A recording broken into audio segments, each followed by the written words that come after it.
ئەمڕۆ ئێمە وەکو وەفدێک هونەرمەندانی پارێزگای دیالە و خانەقینیش هاتین بۆ هەوڵی پەرلەمانی عێراق بۆ بەشداریکردن لە پیشەنگایەک بە چاودێری سەرۆکی پەرلەمان بەڕێز محەممەد حەلبوسی و بە سەرپەرشتی پەرلەمانتار ئیقبال هێبی ئەم پیشەنگارێک خراکە زیاتر لە 40 تابلوی تایە. ئێمە ئەمڕۆ پەیامێکمان گەیاند کە سەرەرای قەیرانی سیاسی و ئابووری هونەرمەند بەردەوامە، هیچ ڕێگری لێ ناکە و ئەمڕۆیش بە خۆشحاڵیەوە هاتن پیشەنگاکەیان کردە و هاندەریشن بۆ ئێمە کە لە داهاتوودا بتوانین بەردەوام بووین لە هەموو شوێنێک کارەکانمان نمایش بکەین.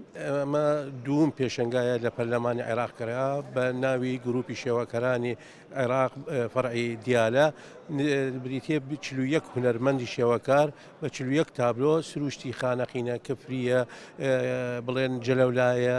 ئەمانە ئەم دووم پێشەنگا لە پەرلەمانی عێراقە. ئێمە دوو ڕۆژە ماوەی دوو ڕۆژە لێرەن.